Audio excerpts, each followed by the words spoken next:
Al final tienes que adaptarte a la frecuencia de la audiencia a la que te estás dirigiendo. No es lo mismo hablar de, por ejemplo, de medicina en un congreso de medicina que hablar de medicina para niños de primero de la ESO. Pues en este caso igual, tienes que adaptarte al lenguaje que utiliza la audiencia que tú quieres llegar a ella.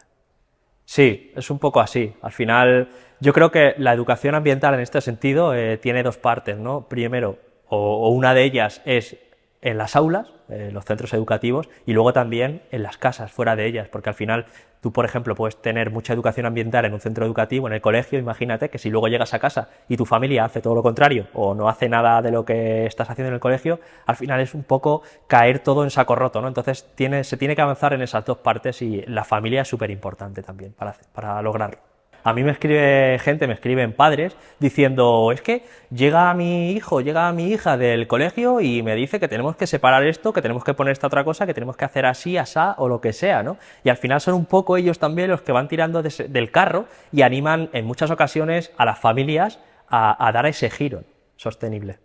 Yo tengo el eslogan, ¿no?, de que el mejor residuo es el que no se genera. Al final reciclar está bien y es parte de la solución, pero por sí solo no es suficiente. El primer punto es reducir la generación de residuos, porque a menos residuos, menos habrá que tratar y nos ahorramos todos los costes sociales, ambientales y económicos de tener que tratarlos.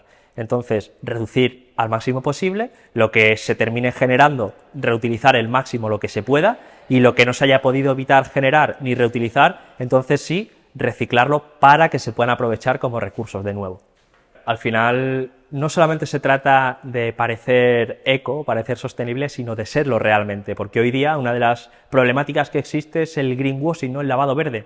Es el que una empresa, una organización, un gobierno se arrope con una manta verde de sostenibilidad cuando realmente ese producto o ese servicio que ofrece no es tal. Entonces es importante que la sociedad se informe y se forme todo lo posible con, obviamente, información contrastada técnica y científicamente. Por ejemplo, yo es lo que trato de aportar en mi contenido, y por otra parte también optar siempre por certificaciones. Al final es una de las garantías que tenemos como consumidores, es que los productos o servicios que empleamos estén certificados para que esa afirmación que nos dicen de sostenibilidad realmente tenga una garantía y tenga una evidencia detrás.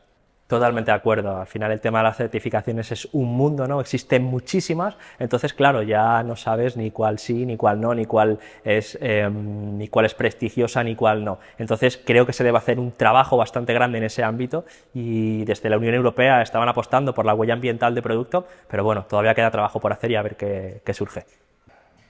Por supuesto, siempre se puede mejorar, y aunque tengamos o se tengan unos porcentajes relativamente buenos, siempre se puede llegar a más, porque tengamos en cuenta que al final, para bien o para mal, aquí tenemos que aplicar lo que nos va diciendo Europa, y Europa se marca una serie de objetivos que actualmente está costando alcanzarlos, y tenemos que redoblar los esfuerzos todavía más para ya no solo alcanzarlos, sino hacerlo lo mejor posible.